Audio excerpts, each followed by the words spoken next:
These are the terrifying accounts of multiple shark attacks that stormed the idyllic Red Sea resort of Egypt's Sharm El-Sheikh in December 2010. They are reminiscent of the movie Jaws, in which holidaymakers and locals are plagued by an aggressive shark that is intent on taking them down, one swimmer at a time. Hit the like and subscribe buttons. This is Fierce. It all started just before 11 o'clock on the morning of December 1st. Sharm El-Sheikh is a popular beach resort, particularly with Europeans. The city is a popular tourist destination because it's situated amongst excellent beaches and shallow seas with beautiful coral reefs. It offers excellent snorkeling and some of the best dive spots in the world. The Red Sea is rich in marine life, including sharks. 46-year-old Viktor Koliy was on holiday with his family from Ukraine. They were staying in the Tiran Island Hotel. They had been swimming in the hotel's pool, but they were keen to experience the snorkeling that the Red Sea had to offer. The family of three headed to the beach at Melia Sinai. The water was calm. There were plenty of other people in the water. Young families splashed in the shallows. Dive boats headed out beyond the reef. People lay on the beach. Viktor, his wife Victoria, and son Ivan put their masks and snorkels on and jumped into the water. Kicking with their legs, they slowly propelled themselves forward toward the reef. As it came into view, fish and corals emerged from the shallows. The sunlight penetrated the water, dancing on the seafloor. Viktor pointed out some of the fish to his son, and they both nodded at each other as they floated at the surface. But then Viktor spotted something that made his heart leap out of his chest. Just 3 meters from where they swam, he saw the telltale outline of a shark, the characteristic tail movement as it swam toward them. It was a mako shark, 2.5 meters or 8 feet long and weighing around 250 kilograms or 550 pounds. They were 20 meters from the shore. There was no way they could outswim the predator. No way they could make it to dry land before it grabbed them, if that's what it wanted to do. The family came together, huddled in the water, unsure of the next move. They kept their faces below the surface so they could see the shark at all times. It began circling them, the circles getting closer and closer, tighter and tighter. It was sizing them up. It was trying to figure them out. Viktor lifted his head up out of the water and looked back at the shore. They had to make a swim for it. If the shark grabbed them out here, then they were in big trouble. When the shark came closer still, continuing to circle the young family, Viktor lashed out at it. He pushed it away with his hand. Its skin felt rough and abrasive against his hand. He pushed as hard as he could. The shark altered its position slightly, but it hadn't lost interest.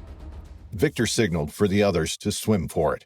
They turned and swam as fast as they could back to the beach, but terrifyingly, the shark followed them. Its dorsal fin broke through the surface of the water as the sea became shallower. Any minute now, Viktor was expecting to feel a bite. He was expecting to feel the pain of a mouthful of teeth sinking into his flesh. He could see his son ahead of him. He could see him inching closer, ever closer to safety. Victoria wasn't far behind Ivan. Maybe they were going to make it. Maybe the shark had lost interest. But it hadn't.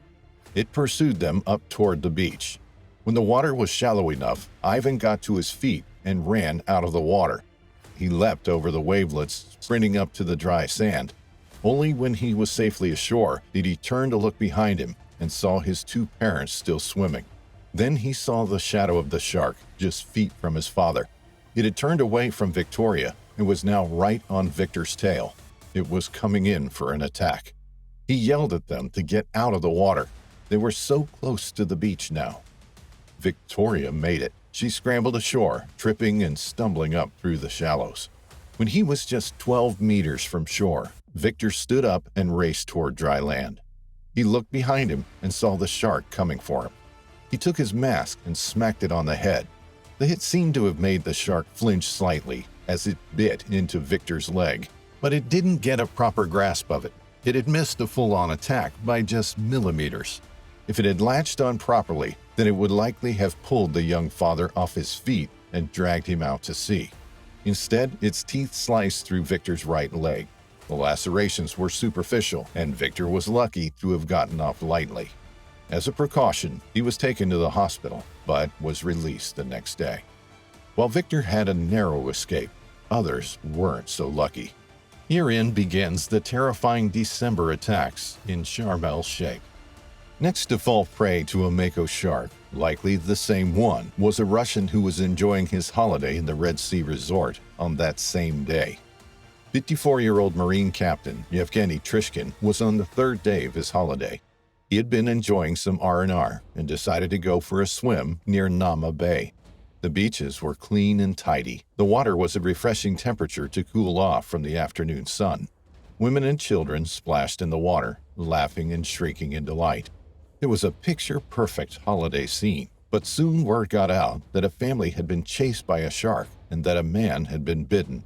Whilst lifesavers called for people to exit the water, Yevgeny changed into his blue swim shorts and pulled a mask and snorkel down over his face. He hadn't heard the warnings. He hadn't seen the panic as people left the water. Instead, he headed out toward the reef. The visibility should have been around 100 meters, but it had dropped to little more than 10. He entered the water in the area that was marked safe by a line and some buoys. The sea was busy. It was around 11 o'clock. People were enjoying a late morning swim before lunch. Lowering his face into the water, Yevgeny scanned the seafloor. There were brightly colored fish flitting and darting everywhere as he headed out toward the end of the pontoon. As children jumped from the pontoon into the water, Yevgeny floated past them. Then the sea opened up. He hovered above a huge drop-off. The seafloor fell from beneath him, the deep dark blue water contrasting with the lightness of the shallow reef. There were overhangs and caves and an eerie expanse in front of him. The depth plummeted to 60 meters or more. Then Yevgeny spotted something. There was something out there, something that merged with the deep dark blue of the ocean. It was getting closer, a dark shadow emerging from the depths. Yevgeny only realized it was a shark when it was too late. It had spotted the Russian from below and had made a beeline for him, torpedoing up through the water column. There was nothing Yevgeny could do. The shark had him in its sights and opened its jaws as it came in for the attack. It grabbed his left arm. He could feel the teeth penetrating his skin, tearing at his flesh, but he fought back. With his right arm, he began whacking the shark, smacking it on the nose. The shark shook his arm ferociously from side to side, but Yevgeny didn't give up. Suddenly, the shark let go. The punching and hitting seemed to have worked. But the shark only paused momentarily before crunching down on the other hand. Yevgeny gasped above the surface and screamed for help. Lifesavers were already yelling at people to get out of the water from Viktor Koliy's attack, but Yevgeny hadn't been aware. His cries were heard by those on the pontoon. They rushed to the water's edge in an effort to rescue him, their arms outstretched.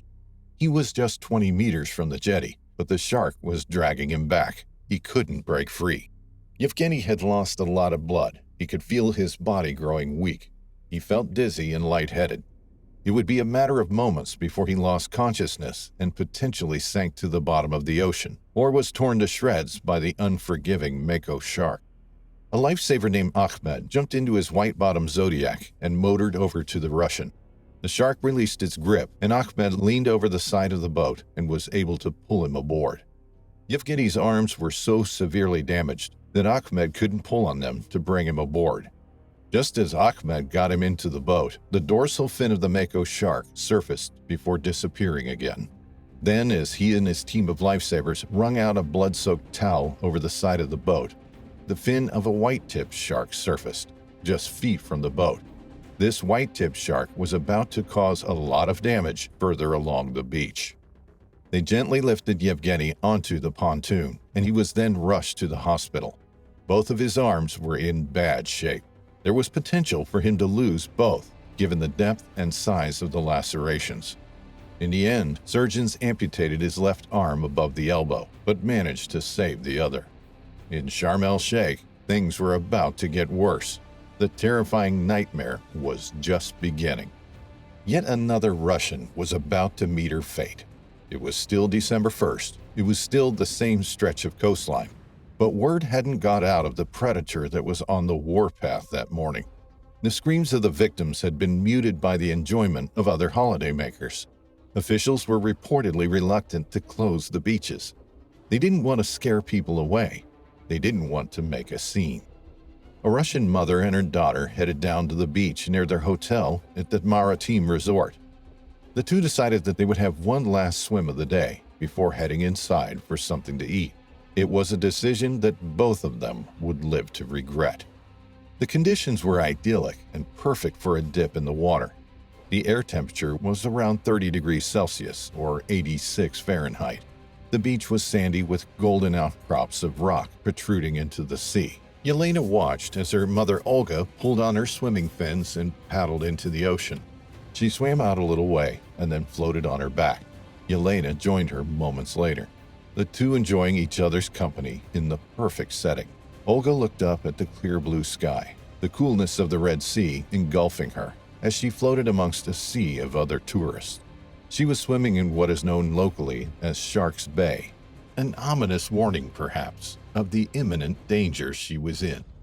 Unbeknownst to her, there was something lurking beneath the surface, a predator that had been attracted to the area by the sounds and commotion of splashing tourists.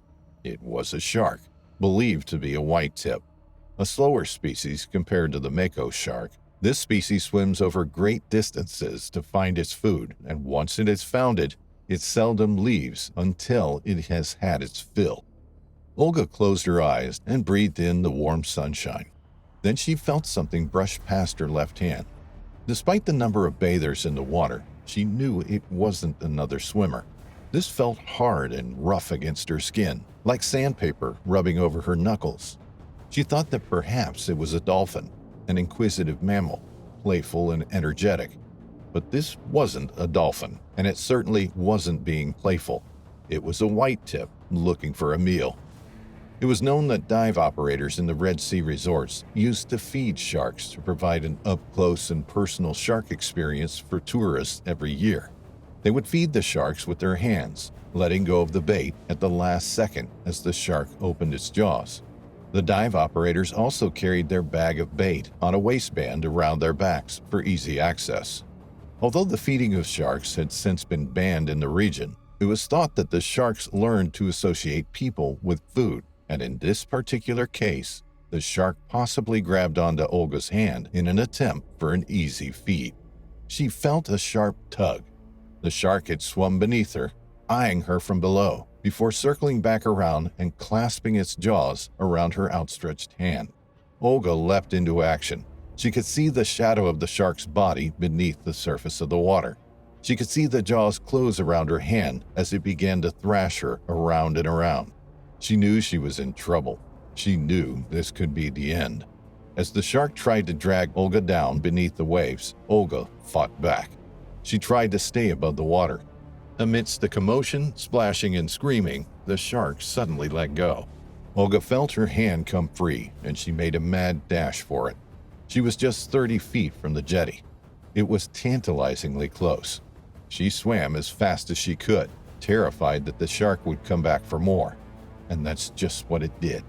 The shark followed her as she struggled to get away. It could see that it had injured its potential prey. Blood oozed from Olga's left hand and arm, a severe gash almost severing it from her body. The shark opened its jaws once more. Coming up behind her, it grabbed her backside. Olga screamed as she felt the shark's teeth sink into her flesh. The pain was indescribable. She was dragged underwater. Yelena could only watch in absolute horror as she watched her mother disappear from sight. The gray body of the shark arched out of the water as it pushed Olga downwards. The terrifying events were unfolding just feet away from other tourists and swimmers. Olga refused to give up. She made it to the surface again, and with all her might, she thrashed her flippers back and forth to propel her toward the jetty.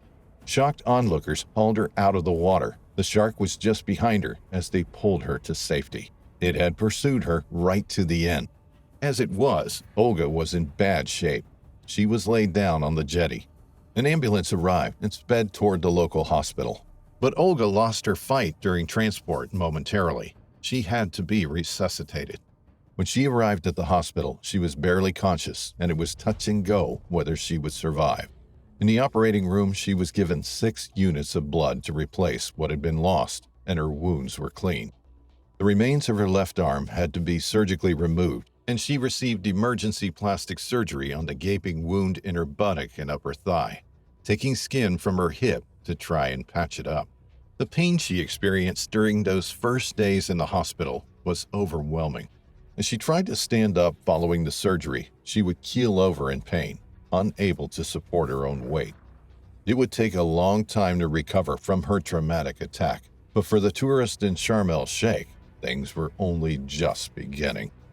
Less than 15 minutes after Olga was attacked, and while she was still receiving first aid treatment on the pier, another Russian woman fell prey to the same shark. The beaches should have been closed immediately. The water shouldn't have been deemed safe to swim in. The shark wasn't afraid of humans. Instead, it was enticed by them. It had tasted fresh blood, and the scent drove it mad with desire, an instinct to feed, an instinct to take down easy prey. Lyudmila Stoyarova told her husband Vladimir that she was going for a swim in the sea.